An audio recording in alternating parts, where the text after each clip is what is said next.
Hi viewers, welcome to our channel. ప్రస్తుతం మనతో పాటు దాము బాలాజీ గారు సీనియర్ జర్నలిస్ట్ ఉన్నారు. వాడితో ఒకసారి మాట్లాడదాం. సార్ నమస్కారం. సార్ గోరెంట్ల మాధవ్ నిన్నే బెయిల్ మీద బయటకు రావడం జరిగింది. అయితే బయటకు వస్తూ మీడియాతో మాట్లాడుతూ చంద్రబాబు నాయుడు గారి పైన విమర్శలు అయితే చేశారు. నా పిక్క మీద ఉన్న వెంట్రుకు కూడా పీకలేరంటూ అటువంటి కామెంట్స్ కూడా చేయడం చూస్తున్నాం. మరి గోరెంట్ల మాధవ్ ప్రజెంట్ కండిషన్ ఏంటి? బెయిల్ మీద రావడం ఏ కేసుకు సంబంధించి దీని వివరాలు ఏ విధంగా ఉన్నాయి? గోరెంట్ల మాధవ్ 11న అరెస్ట్ అయ్యాడు. ఈ మంత్ 11న ఆయనకి బెయిల్ వచ్చేసింది. సో ఆయన అరెస్ట్ అయితే ఆయన మొదట గుంటూరు జైల్లో పెట్టారు, తర్వాత రాజమండ్రి సెంట్రల్ జైలుకి తరలించారు. ఆయన రాజమండ్రి సెంట్రల్ జైల్లో ఉన్నాడు.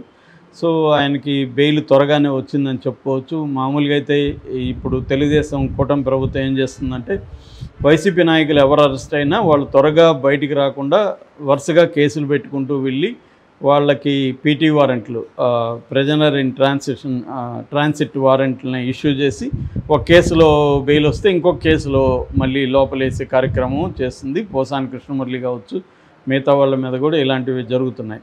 ముఖ్యంగా సోషల్ మీడియా యాక్టివిస్టుల మీద అంతా కూడా ఇలాంటివి జరుగుతున్నాయి. దాదాపు 100 మందికి పైన సోషల్ మీడియా యాక్టివిస్టులు జైల్లో ఉన్నారు. ఇప్పుడిప్పుడే ఒక్కొక్కరు బయటకు వస్తున్నారు, మళ్ళీ కొత్త వాళ్ళని తీసుకెళ్ళి వేస్తున్నారు.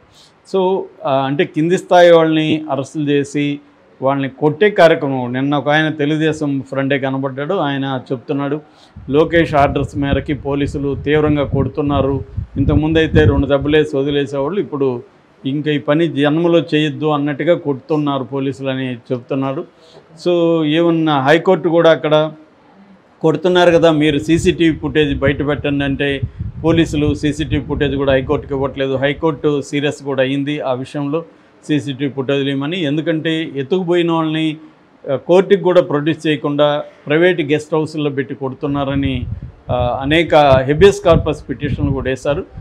ఇంకొక పద్ధతి ఏంటంటే సెక్షన్లు, కంప్లైంట్ ఒకటి ఉంటే సెక్షన్లు ఒకటి పెట్టి, ముఖ్యంగా 111 బిఎన్ఎస్ అంటే organised crime syndicate member. So organised crime syndicate మెంబర్గా ఉండడం, లేకపోతే ఆ మెంబర్లకు హెల్ప్ చేయడం, లేకపోతే దాంట్లో నుంచి వచ్చిన డబ్బులు తీసుకోవడం, ఇలాంటి క్రైమ్స్ 111 కిందకు వస్తాయి. వీళ్ళేమో సోషల్ మీడియాలో పోస్టులు పెడుతున్నారు, దానికి ఆర్గనైజ్డ్ క్రైమ్ సంబంధం లేదు, కానీ దాంట్లో ఇరికిచ్చేస్తున్నారు. సో ఇటువంటివి జరుగుతున్న క్రమంలో ఈయనకి బెయిల్ రావడం అనేది కొద్దిగా ఆశ్చర్యకరమే మాధవ్కి. సో మాధవ్ అసలు ఎందుకు అరెస్ట్ అయ్యాడు? ఆయన మీద గతంలో కూడా కొన్ని కేసులు ఉన్నాయి ఆల్రెడీ.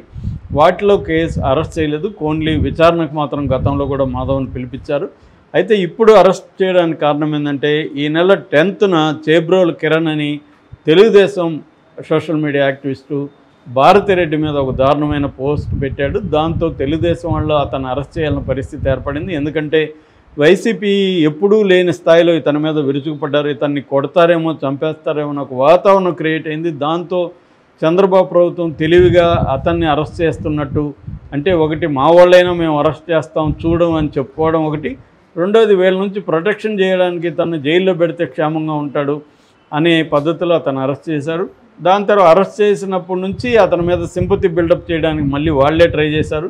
అతనికి వాళ్ళ ఇంటికి ఫండ్ కలెక్షన్ ఇవన్నీ కూడా ఎన్ఆర్ఐలు ఇవన్నీ ఫండ్ వేసుకొని వాళ్ళ ఇంటికి ఇచ్చారు. అతను ఒక వీరుడిలాగా, అతనేదో దేశం కోసం దేశభక్తుల్లాగా ప్రొజెక్ట్ చేయడానికి ట్రై చేశారు. అతను త్యాగాలు చేస్తున్నట్టు పోస్టులు పెద్ద పెద్ద జర్నలిస్టులు కూడా, తెలుగుదేశం జర్నలిస్టులు పోస్టులు పెట్టారు. అతనికి బెయిల్ కూడా త్వరగానే బయటకు వచ్చేసాడు అతను. ఎందుకంటే మొత్తం గవర్నమెంటే వాళ్ళది కాబట్టి పబ్లిక్ ప్రాసిక్యూటర్ కోర్టులో ఈ బెయిల్కి వ్యతిరేకంగా ఆర్గ్యూ చేయకపోతే, మాకు అబ్జెక్షన్ లేదన్నట్టుగా ఉండిపోతే బెయిల్ ఈజీగా వచ్చేస్తుంది. సో అలాగా వచ్చేసింది అతనికి. ఆ టైంలో అరెస్ట్ అయిన టైంలో అతని మీద దౌర్జన్యం చేసి దాడి చేయడానికి మాధవ్ వెళ్ళాడు. మాధవ్ కూడా ఏంటంటే కొంత కావాలనే ఎక్స్ట్రా చేస్తున్నట్టు కనబడుతుంది. ఎందుకంటే మాధవ్ పరిస్థితి ఏంటి, అతను సిఐగా ఉండి దుందుడుగ్గా ఉండి మన జేసీ దివాకర్ రెడ్డి, ప్రభాకర్ రెడ్డిల వాళ్ళకి వ్యతిరేకంగా మాట్లాడడం ద్వారా ఫోకస్ అయ్యాడు. కాకపోతే అతను కురబకులం అక్కడ మనకి హిందూపురం నియోజకవర్గంలో బలంగా ఉంది కాబట్టి జగన్కి వేరే క్యాండిడేట్ దొరక్క ఇతను యాక్టివ్గా ఉన్నాడు, కురబాది ఇదిలో ఉంది, సిఐగా పనిచేశాడు అని చెప్పి అతనికి ఇచ్చేశాడు.